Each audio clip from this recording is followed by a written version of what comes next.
Now, everybody who knows boxing, you know who Angel Garcia is, Danny Garcia. Danny's got that big title unification fight coming up with Keith One Time Thurman next month. And at the press conference, well, one of the press conferences, Andrew Garcia, he went in pretty hard on Keith Thurman. I mean, he completely lost it. And this is not the first time we've seen Angel Garcia just go nuts. Um, but afterwards, he did give some insight on why he went in so hard on Keith Thurman. But um, the first part of his comments didn't have anything to do with Keith per se. But he made a couple of points that I have to say I completely agree with. He made mention to people who are in boxing and who influence um, spectators' view on boxing that have never been in the ring. They ain't never been tapped on the nose. They don't know what it's like, what it feels like. They never had the experience.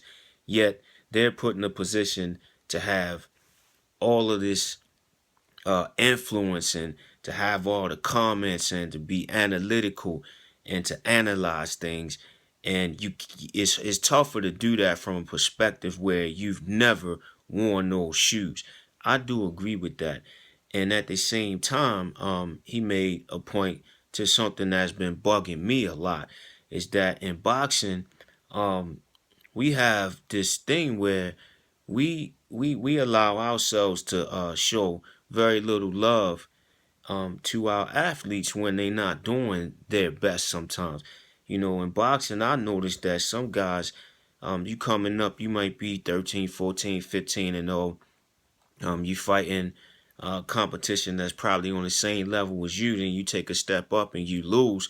And it's like, oh man, he's back to the drawing board. He's we probably won't see him for a while, if ever again.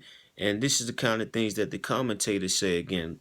You know, and they say it in the middle of fights. I mean, these guys just taking their first big step up. They're losing by points, and the commentators had the audacity to say, yeah, this is not going well for him. He probably needs to go back and start over, or maybe this is not for him. You know, stuff like that.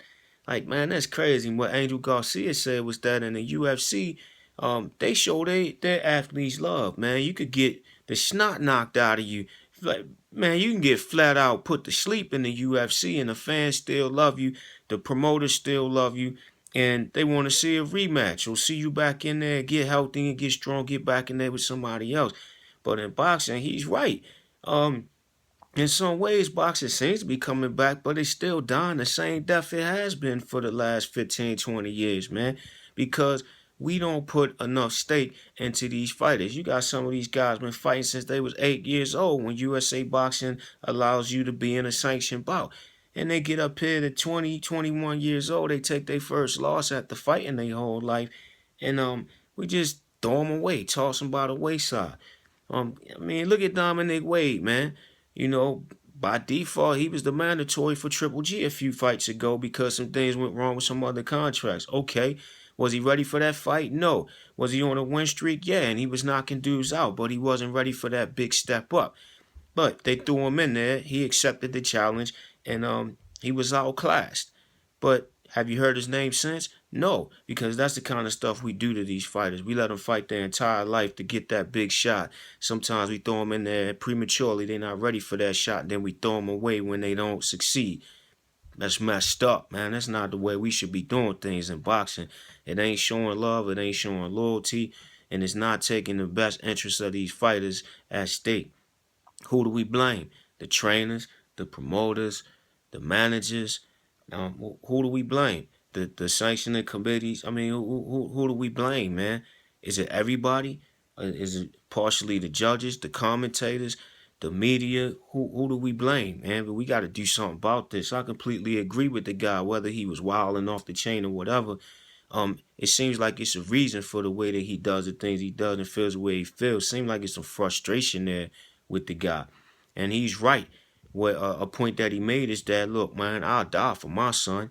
You know, Keith Thurman trainer didn't say nothing when I was going off on his athlete because he don't have the same passion I do for his fighter.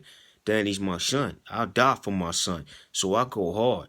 Maybe some of these trainers, need to start loving their fighters enough to go hard for them and be willing to die for them if they gotta protect them. That's what he said. Is he right? Leave a comment, subscribe. Let's get the conversation started, y'all.